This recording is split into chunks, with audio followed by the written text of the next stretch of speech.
Greetings, everybody. How you doing?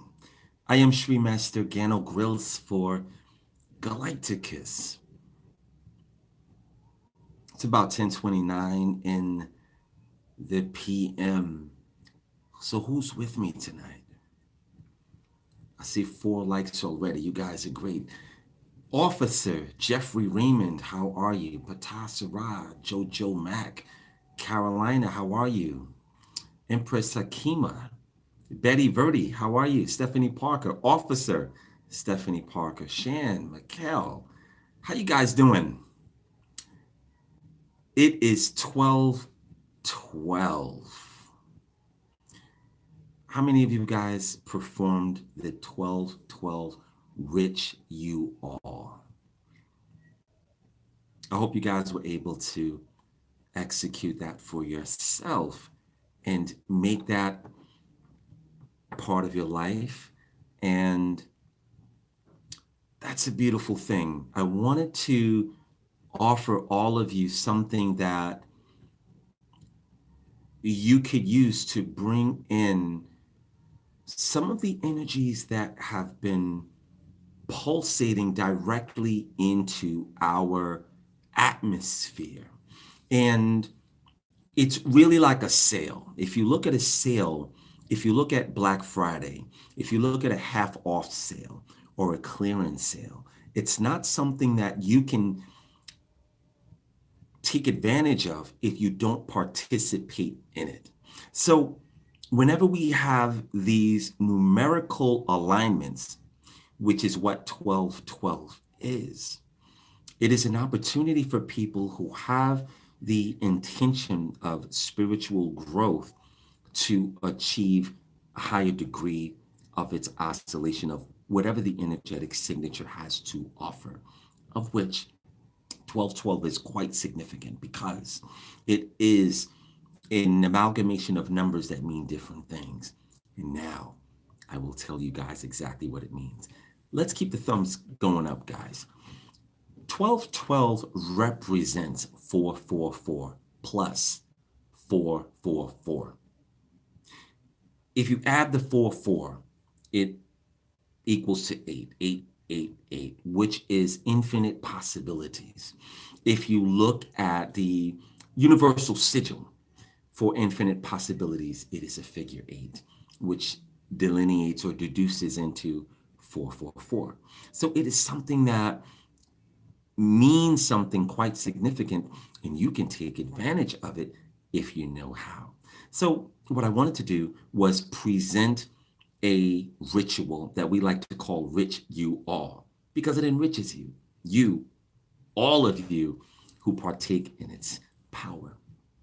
When you partake in a ritual in particular, you get the benefit of its existence.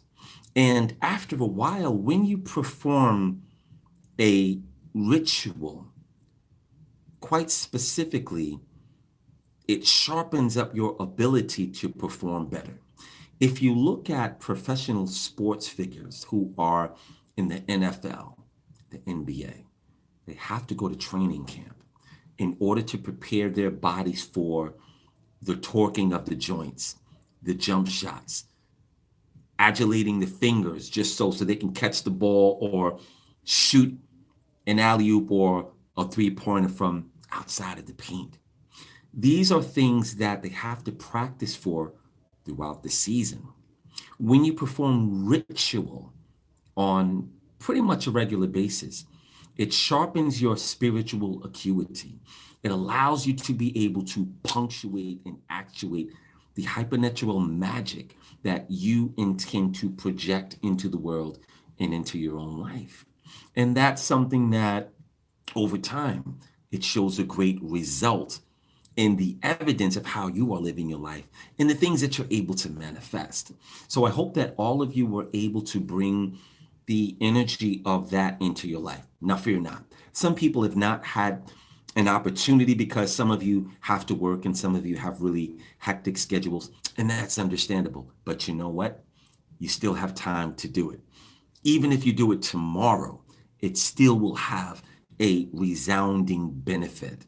if you go to our Facebook page, Galighticus, you will see the 1212 ritual there.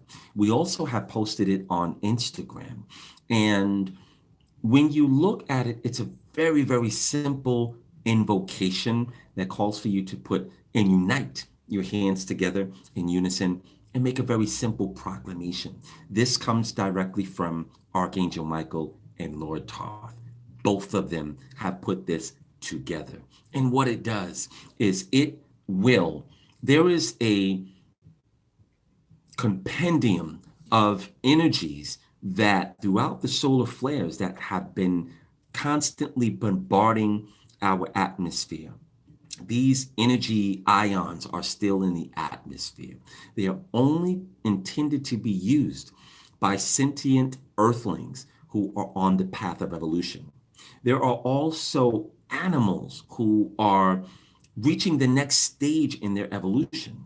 There are plants also who take these energies and it informs a hypersensitive photosynthesis into the arrangement of the plant kingdom. And for people who digest it and ingest it, it also qualifies them to have a higher degree of consciousness. So these energies are for all sentient kingdoms upon the planet, of which earthling humans are not the only ones. And when we perform this invocation that has been sponsored by Lord Thoth or Tahuti and Archangel Michael, it is a combination of divine celestial energy. And it is rubber stamped by a mathematical equation that means quite a few things. And for all of you who have been looking and seeing the numbers, you can see that there is a pattern that is tapping you on your shoulder and revealing itself to you on a basis. So I hope that you guys are paying attention. I also would like to acknowledge all of my Galacticus students and my initiates. And something that we've done recently is that we created a chat group on Facebook so that we can stay more connected. And it allows us to be able to have contact with each other on a regular basis, not really the open form of any of the open groups that are available on Facebook and Instagram, but it allows us to be able to ask each other and engage each other, which is really, really important. And I shied away from doing that a few years ago because I didn't think that there was a level of, I don't want to say maturity, but there wasn't a level of readiness yet. I wanted the students to know each other, which is one of the reasons why I've asked the students to come to the seminar so that you can personally get to know the people that you're going to be interfacing with. People are very, very private and personal, and they don't really want to interact with people that they don't know, even if they are a Galacticus student.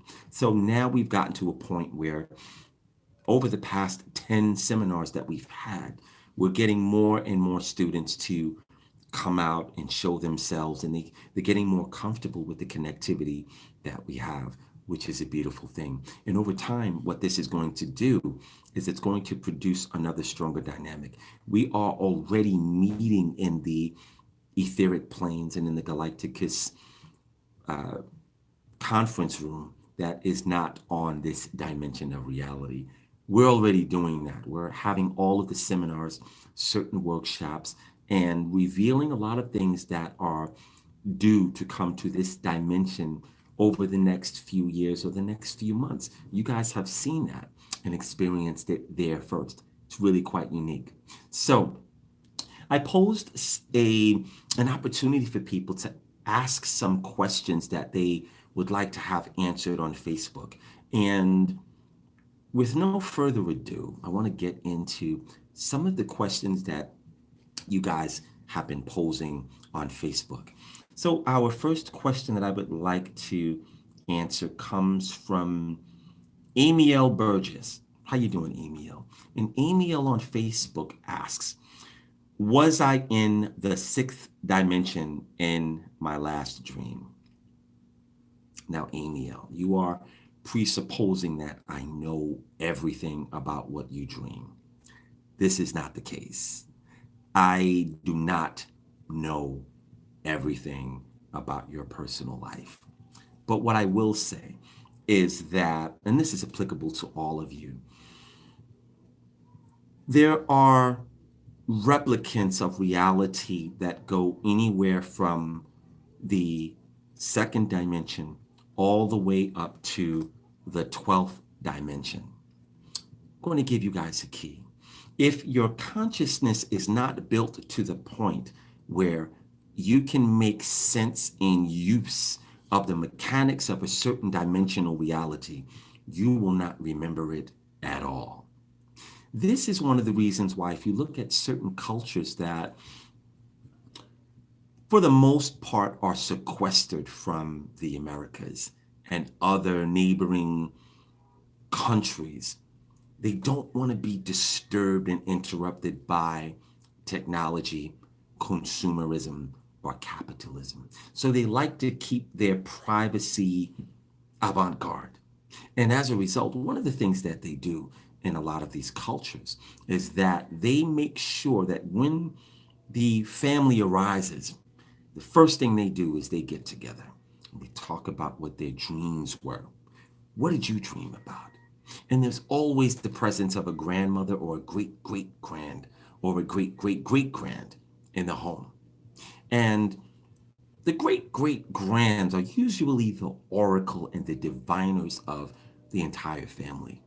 They use this daily opportunity to take a look at what some of the measurements of what the outside realities of their life actually is.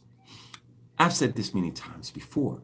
If you don't remember your dreams, it is a great indicator of where you will go and what you will experience when you leave this life.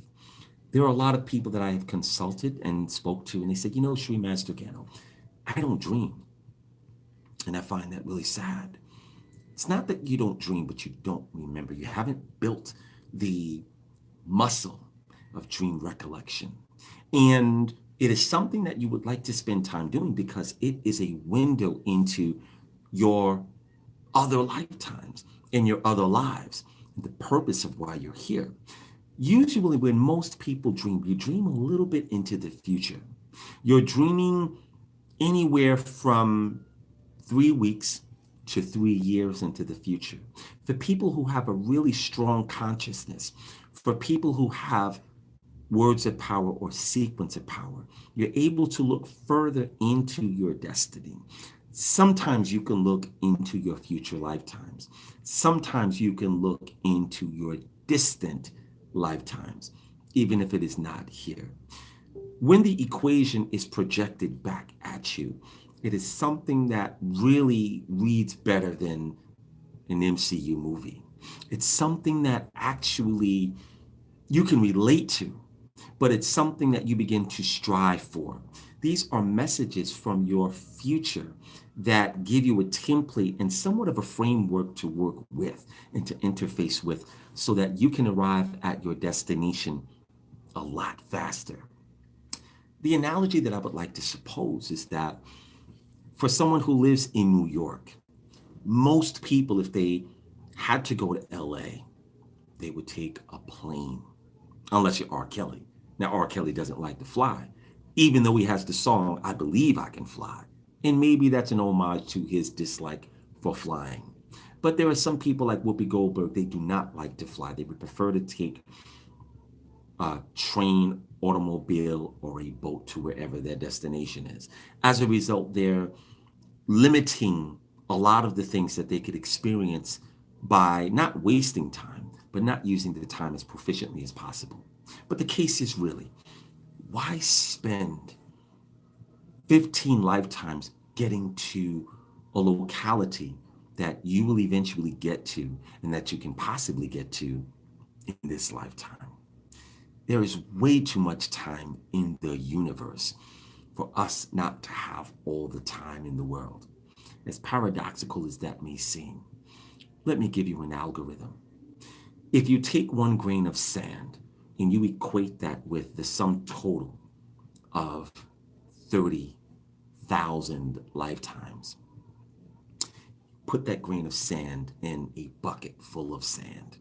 And then you empty that sand onto the expanse of an entire beach that one planet is made of.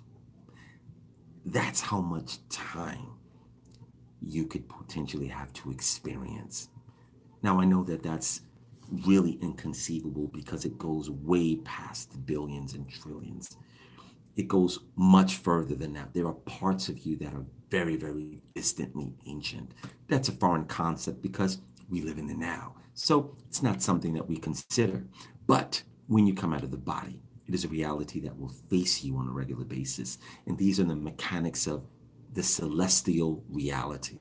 It's something that actually will make you a lot smarter if you spend time thinking about it alone. So, Amiel, I wanted to answer your question. The very fact that you have to ask that question, I doubt that your consciousness has or was on the sixth dimension. The mechanics of the sixth dimension are very, very foreign and alien to the human mind. And most people who are not sufficiently developed consciously, they will remember about 1 second. That 1 second is quickly dissipated and dismissed as soon as you open your eyes.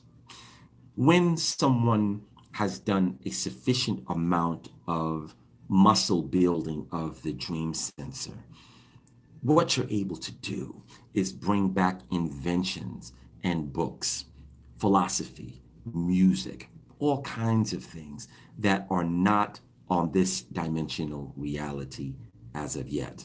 So when you look at the advent of cell phones, when you look at the technology of Snapchat, Facebook, or even Spotify, these are things that exist on higher dimensions of reality, and have been there for quite some time, with varying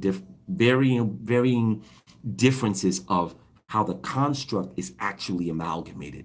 When someone is able to reach into higher dimensions, they could easily bring back things that do not exist here for the emancipation of the people that dwell here.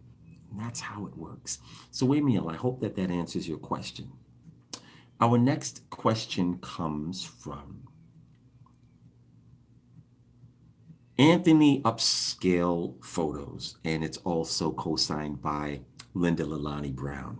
And they ask somewhat of the same question. Anthony asks, expound more on the Apotheosis event.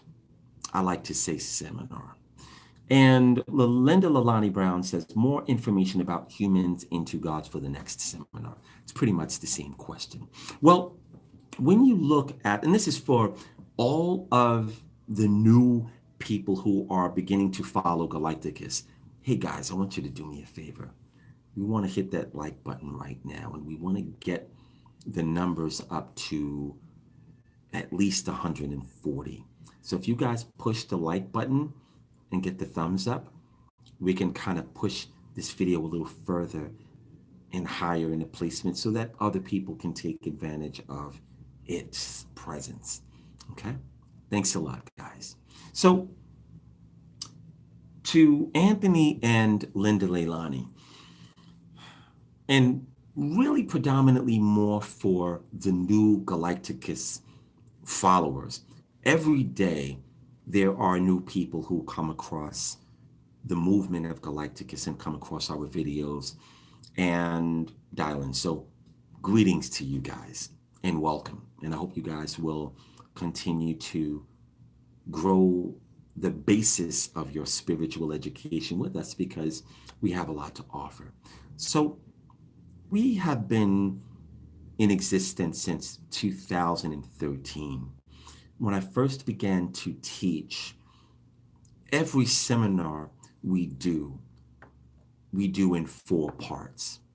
And after the 4th seminar, we may or may not have a codex. A codex is the really good highlights of the seminar in one seminar. So far, we've retired a seminar called The Big Picture. We've retired the Sequence of Power seminar. We just had the codex a few months ago. And with the codex, we give a lot of what the four parts were about in one shot. And I've been taking the consciousness of people and responsibly, linearly evolving it to a point where you guys are now ready for apotheosis. We've already had divine world. We've had sequence of power. We've had many Kundalini Reiki activations. We've had several seminars that have given more of a referendum so that people can be ready for apotheosis. So we do have a description of what that seminar is about on the website as well as the events page.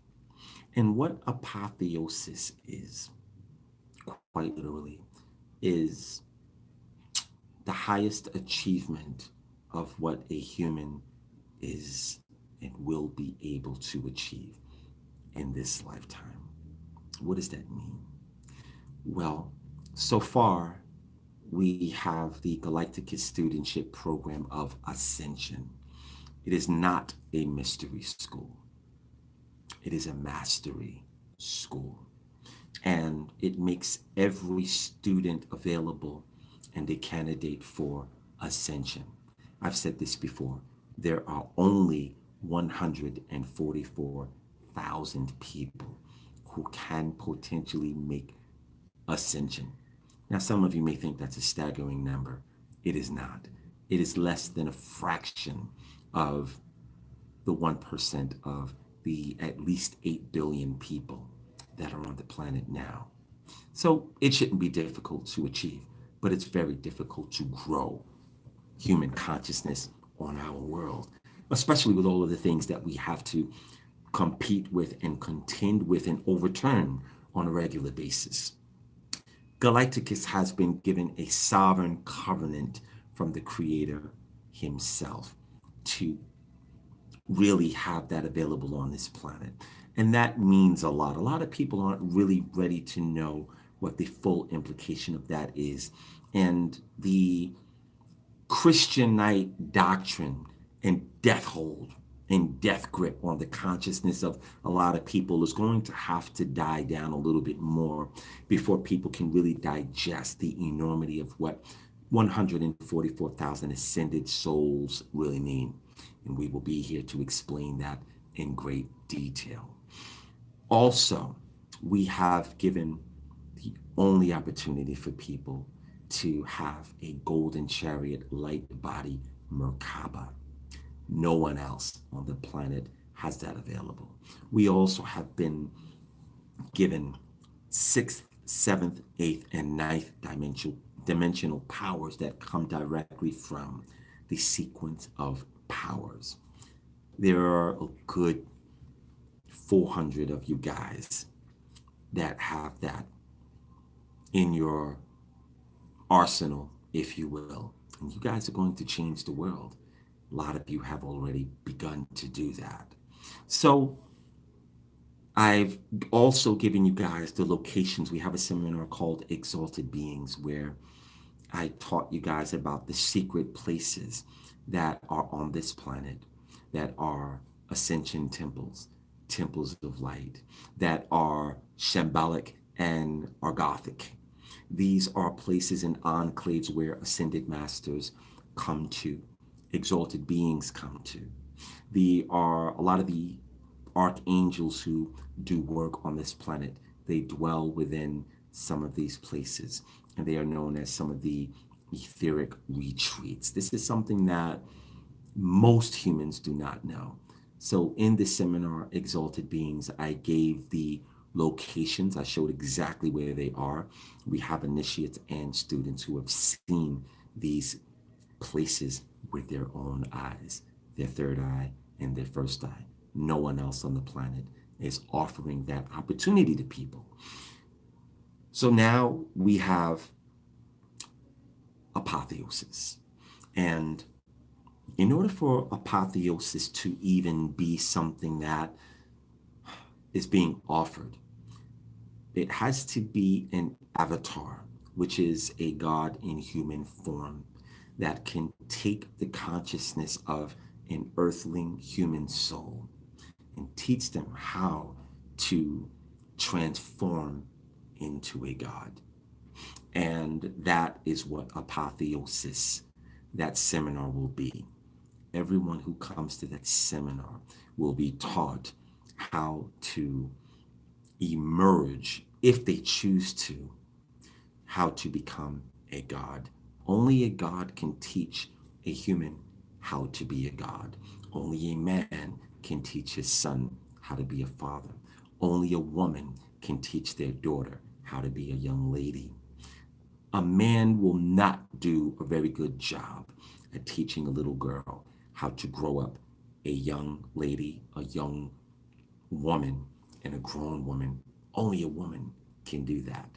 So when we look at the commonsensical placement of the presence of Tahuti, Lord Thoth, on the planet, it is specifically for the purposes of giving a higher divine education to people who are due to move on and go elsewhere, back up into the higher realms of the eternal. But they will make a resounding impact on the planet first. And I'm going to leave it there for now. So I hope that that answers your question, Leilani and Anthony. Okay. Our next question comes from Denzel Fort on Facebook, and he says, who were the exalted beings at the Codex seminar? And Mike twice seems to think that he's not going to answer that question for many reasons. That's not true. What I will say, Denzel, is that when we have the presence of exalted beings, they are not going to be in their glorious form. I've actually said that whenever we have the cord cutting rite available, the presence of Archangel Michael is in the room with us. The presence of Archangel Gabriel is in the room with us. In particular, to answer your question, we had Avalokitesvara was in the room with us. We also had the presence of Yamantika. He was also in the building with us. Vajrayogini also has been present in the seminars with us. There are people, exalted beings are able to house a part of their awareness into a statue or into a person or into the ethers, but they are always present. This is the reason why the energy of our seminars is so high. This is the reason also why people feel the presence of the divine, because they're there. Again, they're not going to be in the form that you will see them in their full glory. It will be very, very disruptive to the gates of the human optical acuity. So they do us a favor and they basically minimize their light. They sit quietly and they provide the benefit of some of their energy there. When we have the Apotheosis seminar, we will have the presence of a few more divine beings. And lastly, but not leastly, Tahuti, Lord Thoth, is always present at every seminar. He actually is the one that teaches you guys and answers your question. It is not Sri Master Gano Grills that teaches the seminars or is able to answer all of your questions in the Kundalini activation or the seminars. I could not come anywhere close to that. And I've said this before. Okay. So I hope that that answers your question, Denzel Ford.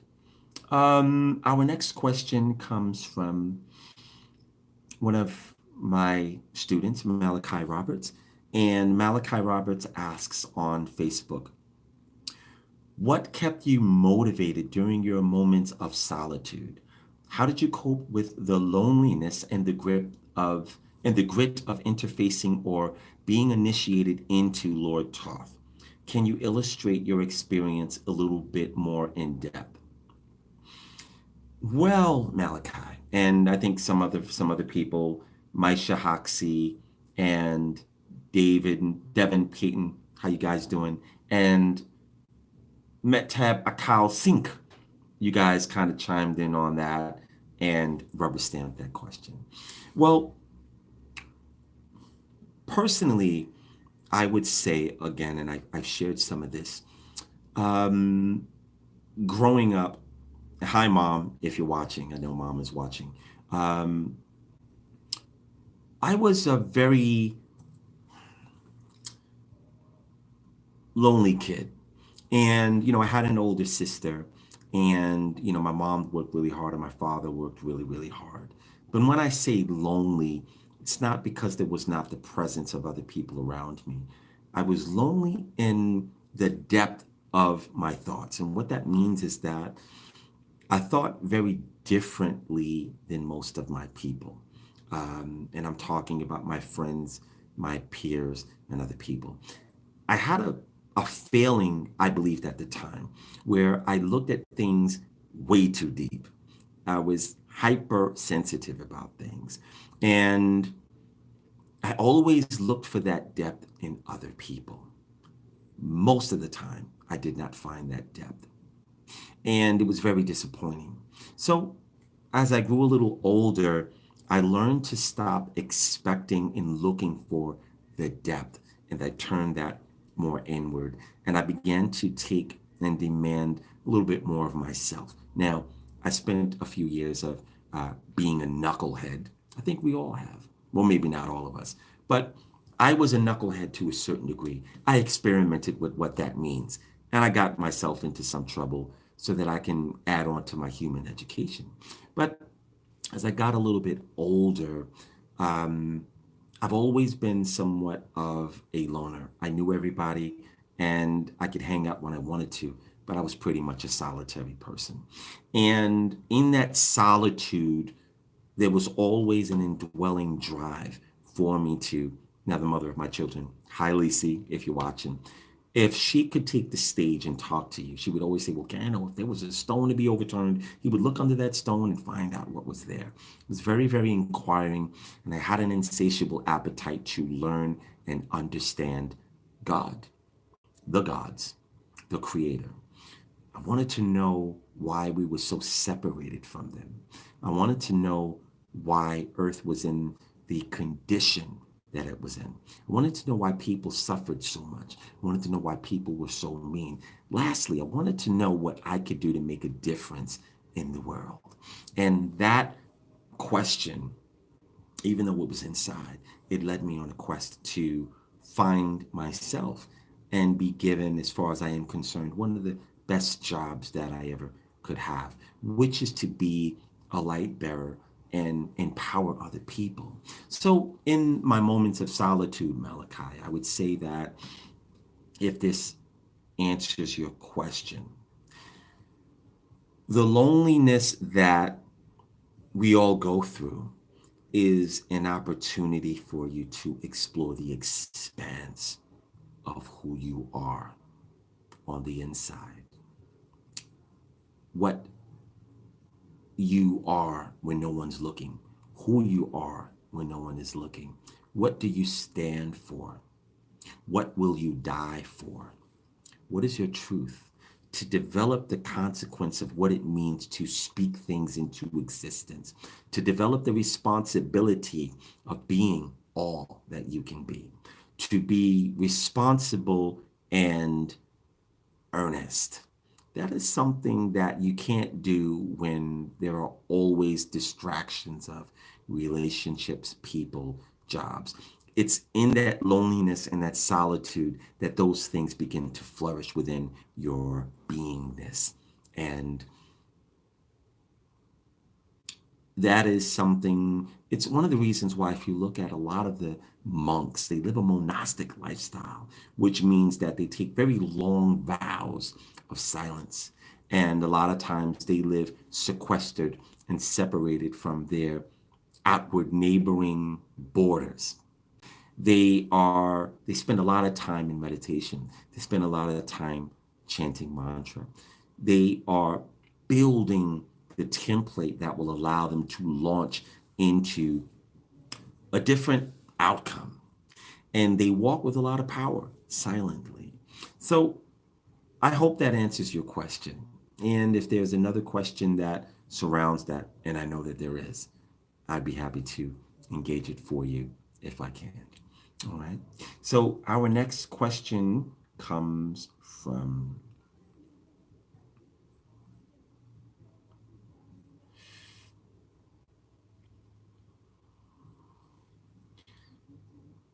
Denzel Ford again.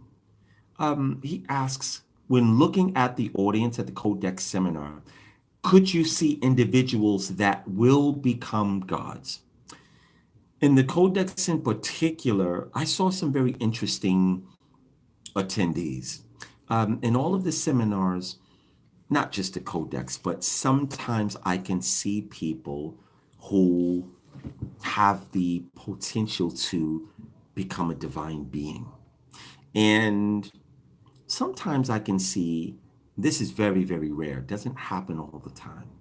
Sometimes I can see someone who has lost their angelichood or their godhood and have plummeted unconsciously into the human envelope, if you will. And I will usually mention something to them to maybe inspire them a little bit. Now, ironically, several people have come up to me and asked me if they are a god unconscious. What's fascinating about that is 99 or 9 out of 10 times, anyone who thinks that usually is not. And 9 out of 10 times, the people who are completely unaware and don't even think in that manner are. It's a very interesting paradox in it. Our next question comes from another question from Amy L. Burgess. And Amy L. Burgess asks, is there jealousy in the conscious community towards Lord Thoth, Sri Master Gano Grills? When you say the conscious community, I don't think so. I would say, I'm going to mention some names. Baba Heru, Jabari, Himnetta, all of the shrines, all of the Kemetic shrines, Sarnetta, Brother Rich, Blue Pill, Red Pill, we all know each other. Infundishi. We know each other pretty well, and we're very, very respectful to each other. And, you know, I just went to Infundishi's house the other day and we had a great conversation. Baba Heru, we're supposed to have lunch when you get back. Himnetta and I, we are from the, please forgive me, I forget the name of his shrine. Please forgive me for that. But we are supportive to each other. We know each other. Some of them have been to my seminars. I like to support them as much as I can. So that does not, you know, if you're talking about the conscious community and those people in particular, they all have their own movements. Some of them have their own shrines. And we all respect each other very much. We were just at Baba Heru's 50th celebration at the National Black Theater, of which I am a member as an actor. And, you know, Jabari came up to me and, you know, he said, you know, Sri Master Gano, we have to talk. And I said, yes, we do. You have to sit down and, you know, and build. And I observe what he's doing and the work that he's doing. And we're all very aware of each other. And I love them all very much because they all have a job to do. And I think they're all doing a great job in terms of maintaining Ma'at and the balance and really, really offering their following a great education. So no, the answer to that question is I don't resonate with anyone, and I'm not aware of anyone in the conscious community that may be jealous, as you say, of myself or my movement. I think it's the opposite. I think that they're aware and we all are very, very supportive of each other. And I'm grateful for that. So I hope that answers your question. You also ask a question, Emil, what is the penalty or the ramifications of creating a mystery school without permission? That's a good question. Well, I've come across some people and I've seen, people online that say that they have a mystery school. And I don't know if it's something that they've gotten permission for or not. That's their business. The only thing that I can say is mystery school knowledge is not something that's readily available and taught openly. It's also something that I would say Galighticus is not really part of. I know all of the mystery school knowledge, but I actually call what we have mastery school knowledge, mastery school wisdom. And the proof of that is in the control of the elements and the demonstration and the ability to empower others to have the same power. Anyone can teach, anyone can read a book and parrot what's in the book, but not everyone can demonstrate divine power. Not everyone can wield celestial wattage. Not everyone can be a card carrier of divinity. And that's where I separate myself from the herd. I can only speak about my own abilities and who I am. And I'm not measuring myself against anyone. There's no comparison. So I provide what people need for the people who have the appetite and the thirst for what I have to offer. And come forth, and so be it. Okay. So this next question comes from, I believe it's Jay Brock. And Jay Brock asks, my first day back home from the seminar, I dreamed I was an angel flying around with white wings. It wasn't a typical flying dream. It was like I was just learning how to fly like a baby bird. Eventually, I understood what I needed to do, and I flew around what seemed like hours, not sure if that was a prophecy or not. Well, if you attended our seminar, that means that you accepted certain divine energies, and I can tell you exactly what that means. You have the pre-existence of a sequence of power on you already that gives you the ability to levitate. Levitate is not just floating in the air, it is the ability to fly. So the fact that you were in attendance of the seminar, you most likely have taken on a lot of other energies that were present at the seminar. And what they do is they syncopate with what you already have that is dormant within you. And it shows itself in your recordings, AKA your dreams. You have it. Enjoy it. Explore it. Consciously wield the ability to fly within your dreams. And there are ways that you can draw that up, focus and meditate on it. And believe it or not, and I wouldn't advocate that anyone do this publicly, but levitation is something that a lot of people can do. If you look at a lot of the magicians, if you look at David Blaine or you look at Chris Angel or certain illusionists, some of them can actually do it for real, but they have to do it under the guise of something that is presented as an illusion. It's a real thing, people. All right. Hey, can we get those likes up just a little bit more? We have 175 of you. I would love for that number to go up a little bit more. We have 132 likes. Great job, guys. And thank you so much for tuning in. So our next question comes from Ashley Davis L on Facebook. And Ashley asks, how to control traveling other dimensions and realities? Well, Ashley, that's a great question. And I always get questions to varying degrees that are very similar to that.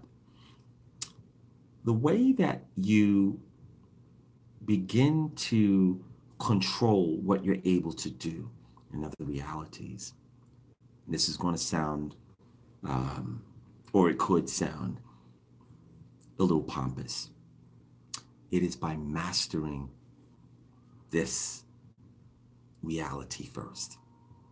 This is the reason why they had the mystery schools. It is the reason why we as Galighticus have the Mastery School of Spiritual Education. It is for us to master this reality, and the spillover of that success will give us the keys to unlock the mystery and master other dimensional complexes. It's really quite simple.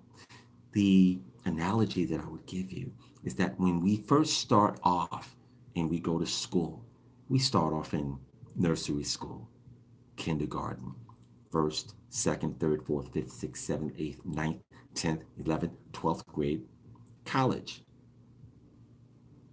After that, you have what?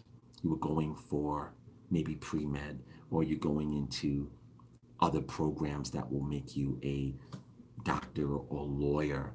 And it is past doing 4 years in college. You have to continue your education in order for you to have the license to practice certain things.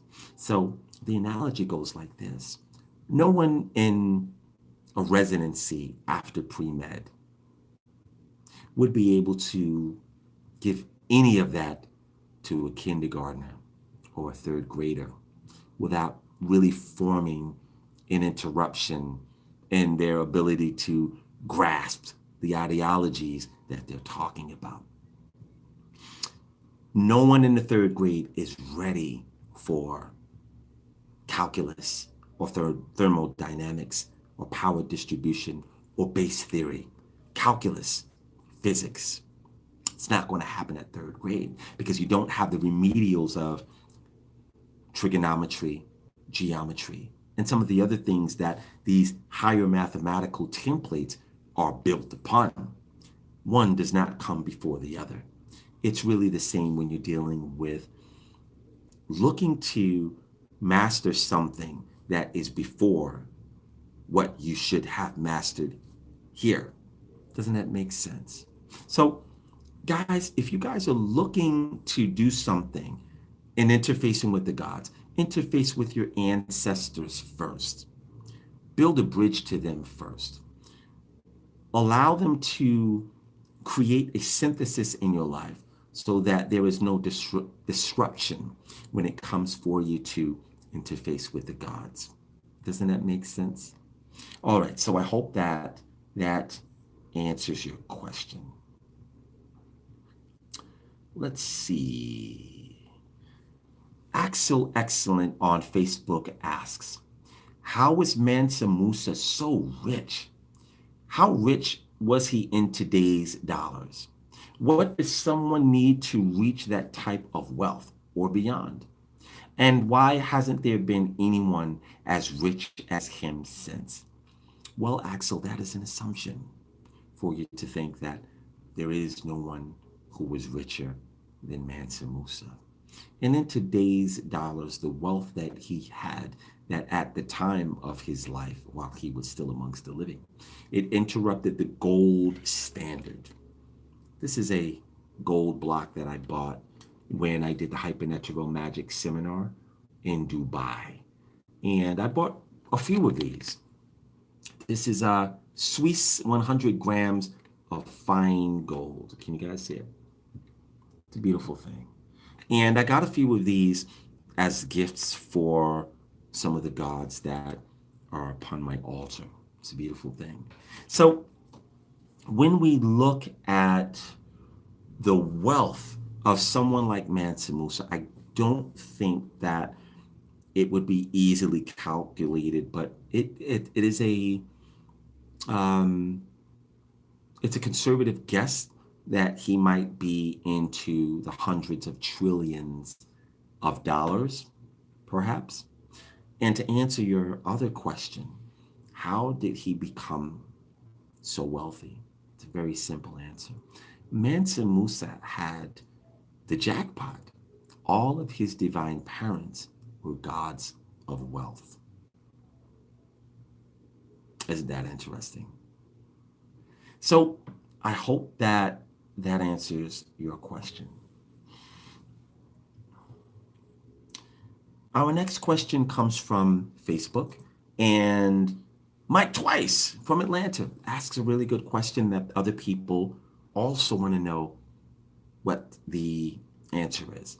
And Mike asks, what effect does your mate get from your interfacing with Galighticus and your level up? Does it add to them or subtract from both or neither? Great question. Well, let's say hypothetically, someone comes to, let's speak about you because you obviously were at the last seminar, and I do believe you have a significant other. How you doing? It all equates for the best outcome of the primary practitioner's intention. In layman's terms, if your spiritual quest is above the human desire of your mate, and this is something that is applicable to everyone who has a significant other. Hi, Lulu Palin, and your partner. I would say that for all of you who are booed up, if the signature of where you are going and what you are seeking to build upon your consciousness far outweighs the resonant factor of how your partner's energy grid is oscillating, yes, they will receive a benefit. Now, let's turn around the paradigm, if you will. Let's say hypothetically, and I'm not even going to talk this on you, Mike, but let's just say there's a guy named Joe Blow. Joe Blow has a girlfriend. Joe Blow has been to 5 Galacticus seminars, and he's doing his best. He's burning the ancestor money, he's making his prayers, and he's doing all that he can, and he's benefiting from it. But his significant other is a Luciferian. She is a sexual deviant. She has body piercings. She is a necrophiliac. She is very, very negative. Let's just say that she is an agent of dark brightness. And her resolve and her consciousness, even in its dark brightness, is heavier and more pronounced than John or Joe Blow.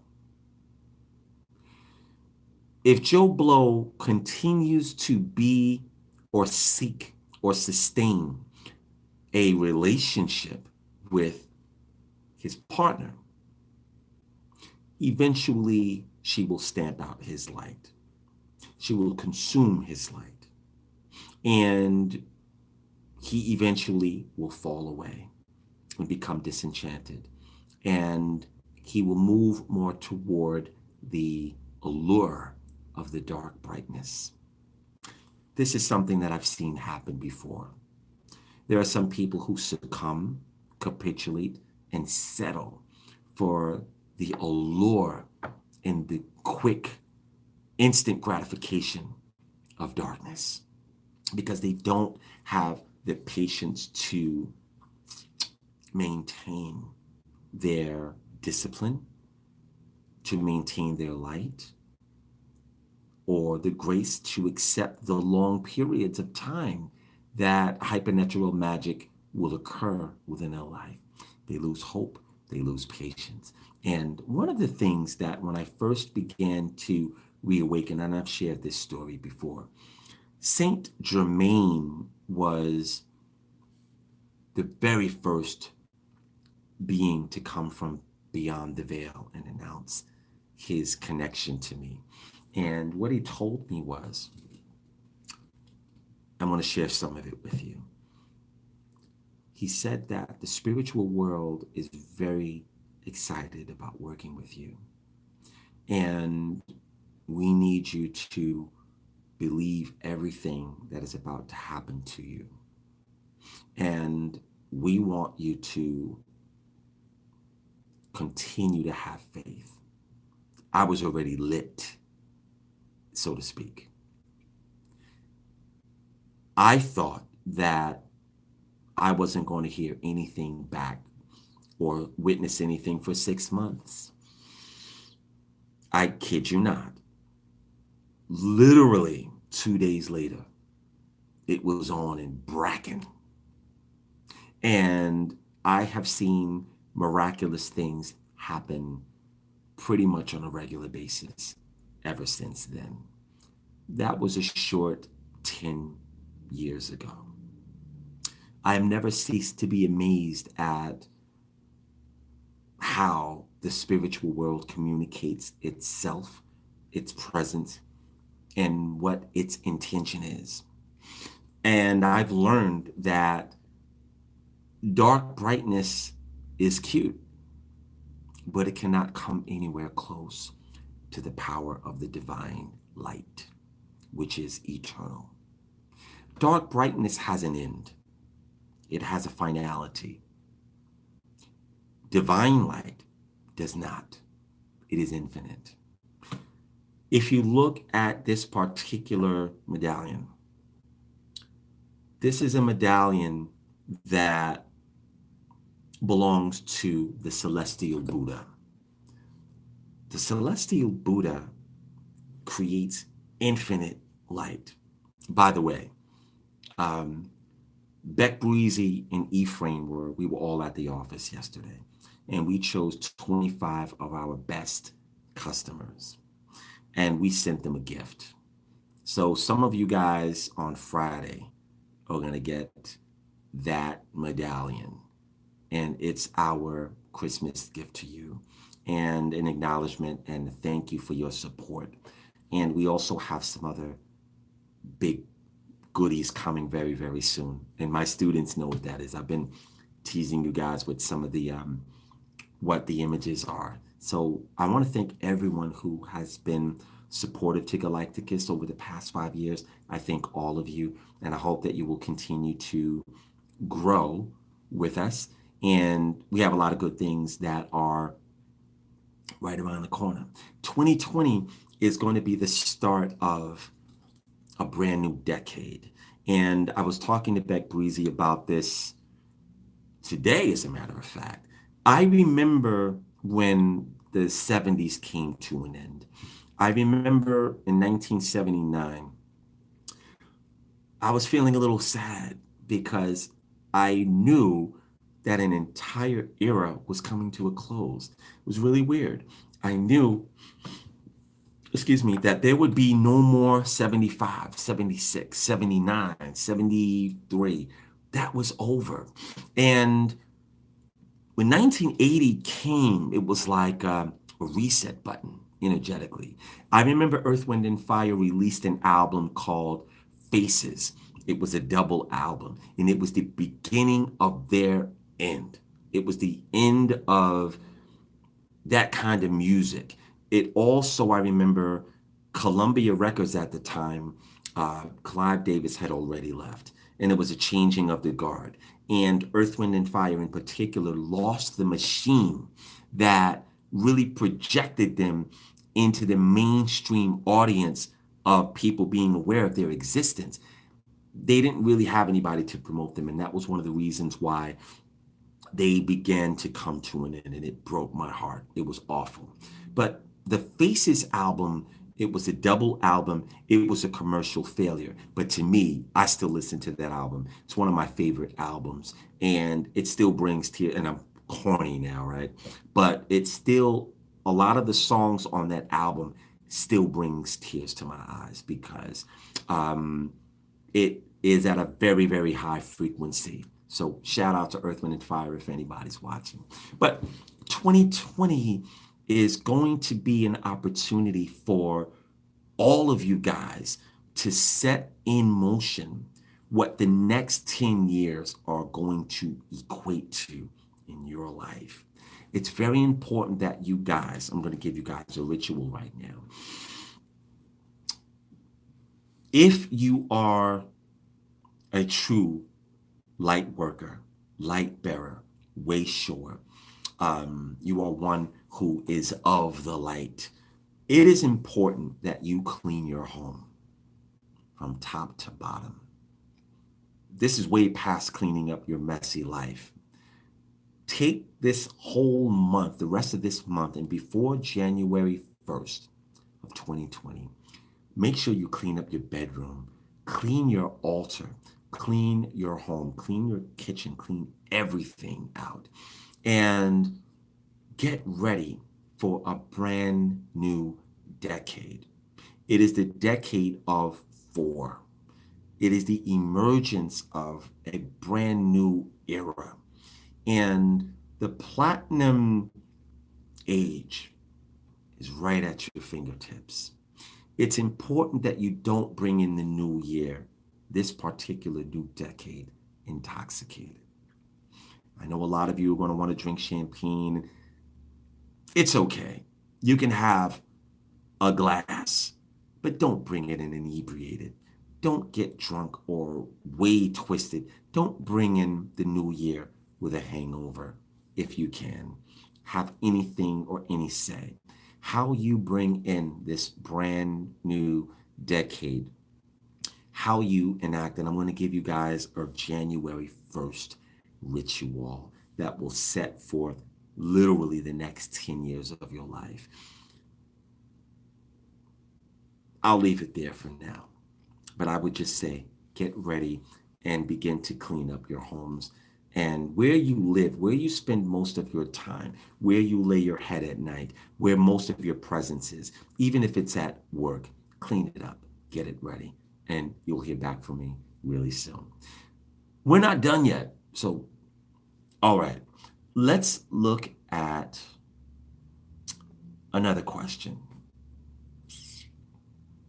J Tuck on Facebook asks, what is a primordial being? That's a fantastic question. J Tuck, a primordial being is a being that was in existence before the material reality was created. Primordial beings are very, very beyond antiquitous. Primordial beings are usually what the mythologies are made of.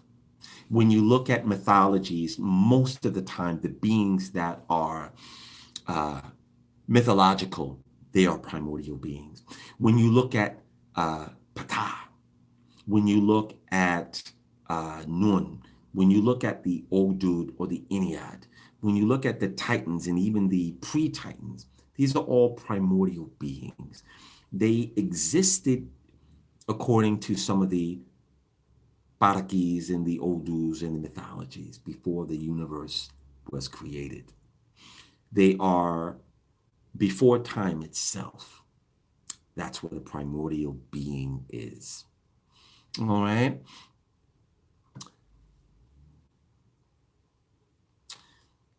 Jessica Sawyer asks, new rituals for the winter solstice. Well, Jessica, when you have the tools that, let's say, Galighticus makes available, when you have artifacts, so if you are a student or an initiate of the Galighticus, you are beyond the jump start of a reset that a certain moon or equinoctial or vernal equinoctial phase offers. You're past that already. You are in the systemic flux of building your consciousness past the remedial benefit of a crystal, or going out and charging yourself in the moonlight of a full moon. You're past that. So the benefit of, most people that are still babies in their spiritual awakening, they're always talking about crystals. Crystals, crystals, crystals. They carry around their lucky crystal and crystals, crystals. But at a certain point, you grow past that, or you should grow past that, into really having a spiritual education. Yes, the crystals will serve a position in your awakening and in your growth, but it's not the end all and the be all. So when you see a lot of people at Namaste bookstore and certain bookstores that have crystals, and they're so excited about what crystals do, and they're reading the crystal encyclopedia and they're wearing the crystals, that's cute. But that should lead you to something higher. And what happens is, the analogy is like this here. When someone first learns how to drive, most people just want a car. They don't have their eyes set on a Range Rover or Q45 Infinity. They just want a car because they want to drive. So they'll happily settle for a hoopty. But when you've had a car for a while, and most people start off with a hoopty, or they start off with not a year model, they don't lease or finance, they're going to start off with what they can afford. They will have the hoopty, and then the car will break down and they have to bring it to the mechanic and things like that. And then after they become more refined, they start to look at the finer cars, and they'll get a new car of the year, and they'll have that for a while. They may lease it for a while and finance it. And if that person does well in life, they will develop sufficiently finer appetite. And they may start looking at a Maybach Mercedes, a V12, or they may start looking at Bentleys, or they may look at something that's an Aston Martin. If you make a lot of money, like a lot of these rappers like The Baby, or you look at 50 Cent, they're not really driving around in a Cadillac Escalade. They're driving around in Lamborghinis. If you look at Eminem, when you get into the millions and millions of dollars, most likely you're not going to drive a regular car, because your means is now extended your taste, and your taste is now palatial, and everything in your life is going to reflect that. So spiritually, it is the same. When you grow consciously, you grow beyond the need to, and I'm not saying that there's anything wrong with full moonlight rituals and equinoxes, but when your consciousness has grown and it is sufficient, you're past the reset, the energy balance of that. You can still benefit from it, but what has given you a higher signature is what you do on a regular basis through your spiritual education and your consciousness expansion. Doesn't that make sense? All right. So, yeah, we've answered a lot of questions tonight. That's fantastic. I wanted to talk a little bit more about 2020, and we're going to be doing all of our seminars in New York City. And I invite all of you to attend the Love Seminar, and it has anything and everything to do with love, relationships. And I was told that people are asking, or they feel excluded because they're not in a relationship. This is for everyone. You don't have to be booed up. You don't have to be married. You don't have to be in a relationship. You can be single. You can be a breatharian. You can be a vegetarian. You can still benefit from everything that this seminar is about. And we're going to talk about everything that has to deal with twin flames, soul contracts, soulmates, the porn industry, freakery, incest. Yes, I said it. Incest. You know, my mom, she's probably watching. Hi, mom. My mother's hilarious.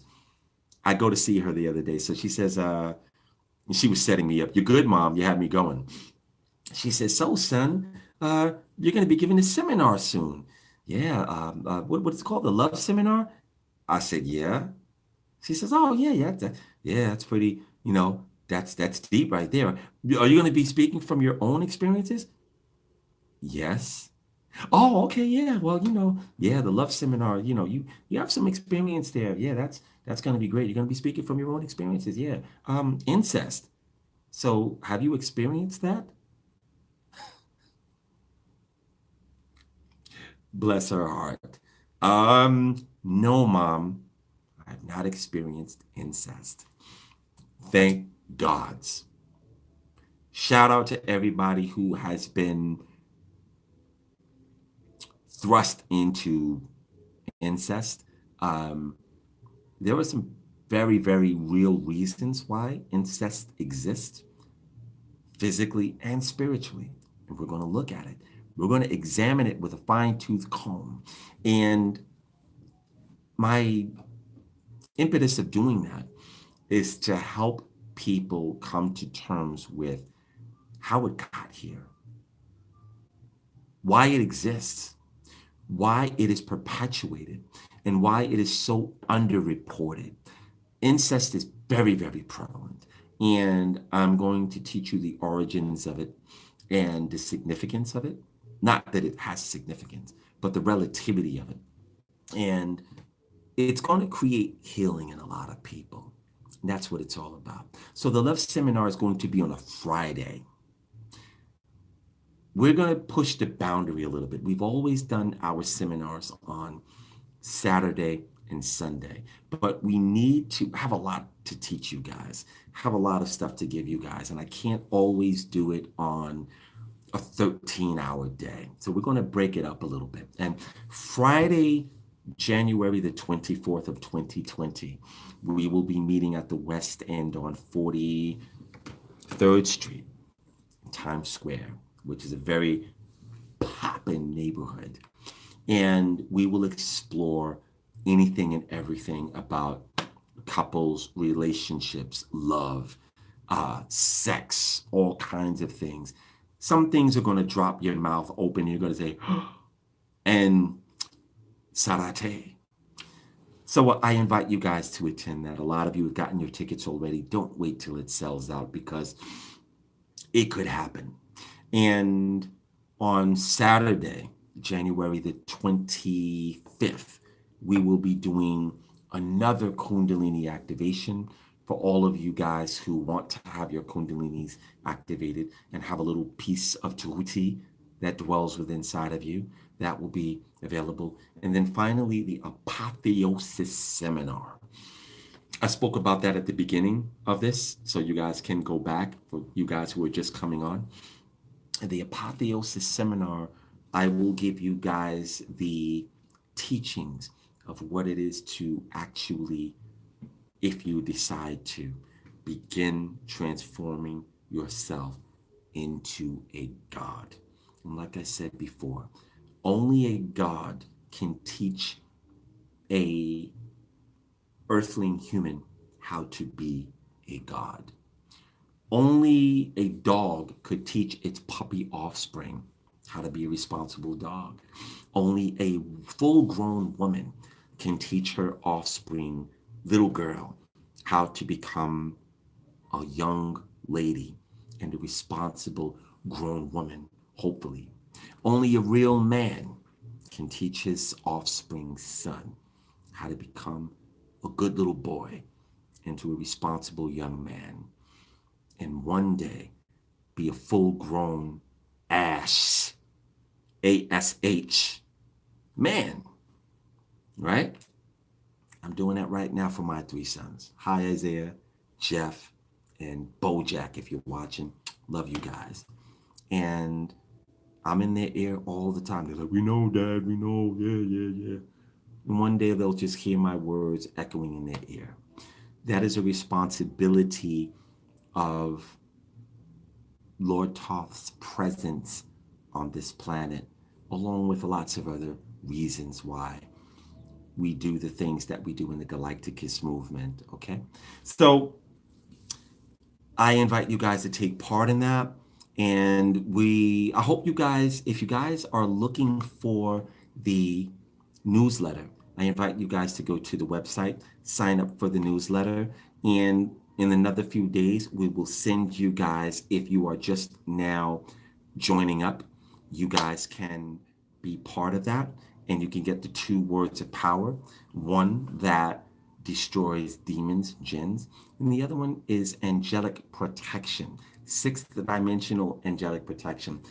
I also want to presuppose something. I need to put this out there. We are thinking about going back to Kemet sometime in June. How many of you guys want to come with us to Kim? And for those of you who don't know, Kemet is another name for Egypt. It is where the last golden age was held. Very powerful. So I want to put that flavor in your ear just a little bit, and you can start putting away your shekels and your extra coins and start saving for that, because that's something that we most likely will be end up doing. I just want to make this formal inquiry and a little bit of an announcement. If you guys are ready for that, that's going to be something that we will most likely do. And based upon the feedback that we get or the inquiries, you guys can email questions@Galighticus.com. And you can pose your inquiry there.